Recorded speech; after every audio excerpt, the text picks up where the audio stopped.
नमस्कार। आज एक बहुत ही दिलचस्प केस स्टडी लेकर आए हैं पीसीबीएल की। यहाँ एक ऐसा विरोधाभास देखने को मिला जहाँ बेहद खराब नतीजों के बाद भी स्टॉक में जबरदस्त तेजी आ गई। तो चलिए इसी पहेली को समझते हैं। लेकिन आगे बढ़ने से पहले एक जरूरी बात, ये जो हम पूरी बातचीत कर रहे हैं ये सिर्फ एजुकेशनल मकसद के लिए है। हम कोई सेबी रजिस्टर्ड एडवाइजर नहीं है और इसे किसी भी तरह से खरीदने या बेचने की सलाह ना समझें। तो सीधा सवाल ये है, भला ऐसा कैसे हो सकता है कि किसी कंपनी का मुनाफा 98% तक गिर जाए और फिर भी उसका स्टॉक एक ही दिन में 11% से ज्यादा उछल जाए? यही वो पहेली है जिसे हम आज सुलझाने वाले हैं। सबसे पहले जरा इस चौंकाने वाले आंकड़े को देखिए। पीसीबीएल का नेट प्रॉफिट साल दर साल 97.8% गिरा है। ये कोई छोटी मोटी गिरावट नहीं है, ये एक बहुत बड़ा झटका है। और अब देखिए सिक्के का दूसरा पहलू। जिस दिन ये नतीजे आए उसी दिन स्टॉक की कीमत में 11.75% का उछाल आ गया। मतलब बाजार को ऐसा क्या दिखा जो इन खराब नंबर्स के पीछे छिपा हुआ था? चलिए इसमें थोड़ा और गहरा उतरते हैं और पहले इस बुरी खबर के हर पहलू को समझते हैं। आखिर ये जो हेडलाइन नंबर्स थे ये इतने खराब दिख क्यों रहे थे? तो जैसा हम देख सकते हैं, सिर्फ नेट प्रॉफिट ही नहीं गिरा था, रेवेन्यू में भी 8.2% की गिरावट थी और ईबीटीआई तो लगभग 30% नीचे था। मतलब साफ है कि कंपनी के लिए ये तिमाही हर पैमाने पर मुश्किलों से भरी थी। अब सवाल है, ऐसा हुआ क्यों? तो देखिए इसके पीछे कई वजहें थीं।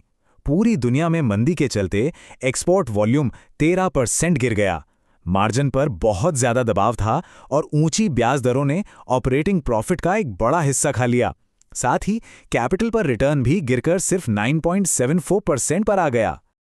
और ये स्लाइड तो और भी दिलचस्प है। ये दिखाती है कि कंपनी का जो भी प्रॉफिट था टैक्स से पहले, उसका 52% हिस्सा, मतलब आधे से भी ज्यादा, नॉन ऑपरेटिंग इनकम से आया था। मतलब कंपनी के मुख्य बिजनेस से नहीं। ये कमाई की कमजोर क्वालिटी की तरफ एक बड़ा इशारा है। तो फिर इतनी सारी बुरी खबरों के बीच बाजार ने तेजी क्यों दिखाई? चलिए अब कहानी के दूसरे हिस्से पर चलते हैं। वो छिपी हुई अच्छी खबरें जिन पर बाजार ने अपना ध्यान लगाया। ये चार्ट पूरी कहानी को साफ कर देता है। जहां एक तरफ टोटल कार्बन ब्लैक की बिक्री 2% गिरी, वहीं दूसरी तरफ जो इनका हाई मार्जिन वाला स्पेशलिटी ब्लैक सेगमेंट है उसकी वॉल्यूम में 17% की जबरदस्त ग्रोथ हुई। ये एक बहुत ही पॉजिटिव संकेत है। और ये एक और बहुत बड़ा पॉजिटिव पॉइंट, इतने कमजोर नतीजों के बाद भी कंपनी ने पिछले 9 महीनों में अपना नेट कर्ज 400 करोड़ रुपए कम कर लिया है। ये एक मजबूत बैलेंस शीट और बेहतरीन फाइनेंशियल मैनेजमेंट को दिखाता है, जो निवेशकों को काफी पसंद आता है। तो फिर तेजी के पीछे की सोच क्या थी? वो कई बातों पर आधारित है। पहली बात, घरेलू डिमांड में 6% की बढ़ोतरी हुई है। एक्वाफार्म के अधिग्रहण से बिजनेस में एक स्थिरता आई है। और भविष्य को देखें तो नैनोवॉय से पायलट प्लांट के साथ कंपनी ईवी बैटरी के मार्केट में उतर रही है और साथ ही 200 करोड़ से ज्यादा की बचत का भी लक्ष्य रखा गया है।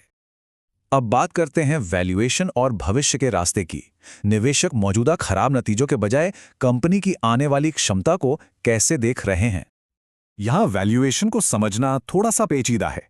गिरे हुए मुनाफे की वजह से अभी का पीई रेशियो बहुत ज्यादा दिखता है, जिससे स्टॉक महंगा लगता है। लेकिन अगर हम भविष्य के अनुमानों पर नजर डालें, जहां एनालिस्ट अच्छी खासी ग्रोथ की उम्मीद कर रहे हैं, तो ये वैल्यूएशन ज्यादा वाजिब लगने लगता है। और ये रहे वो अनुमान।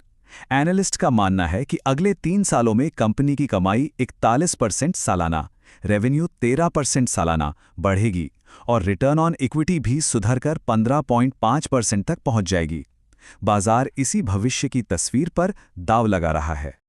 तो चलिए अब इन सभी पॉइंट्स को एक साथ जोड़कर देखते हैं और ये समझते हैं कि इस पूरे विश्लेषण के आधार पर निवेश की क्या रणनीतियां बनती हैं। देखिए, यहां 2 तरह के नजरिए सामने आते हैं। एक आक्रामक निवेशक ये मान सकता है कि सबसे बुरा दौर अब खत्म हो चुका है और मार्जिन में रिकवरी पर दांव लगाया जा सकता है। वहीं एक कंजर्वेटिव निवेशक सबूत का इंतजार करेगा और कम से कम 1 तिमाही के बेहतर नतीजे देखने के बाद ही कोई कदम उठाएगा। तो आगे बढ़ते हुए किन चीजों पर नजर रखनी चाहिए? हर तिमाही मार्जिन का ट्रेंड कैसा है? स्पेशलिटी सेगमेंट की ग्रोथ की रफ्तार बनी हुई है या नहीं? कर्ज लगातार कम हो रहा है या नहीं? और नैनोवेज ईवी प्रोजेक्ट पर क्या अपडेट्स आ रहे हैं? ये कुछ मुख्य बिंदु हैं।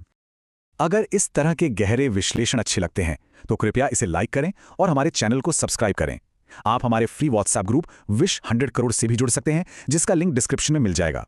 अगर किसी भी स्टॉक के बारे में कोई सवाल हो तो हमें कमेंट्स में बताएं, हम जल्द से जल्द जवाब देने की कोशिश करेंगे। धन्यवाद। और हमारा टैगलाइन है, अनुशासन के साथ ट्रेड करें।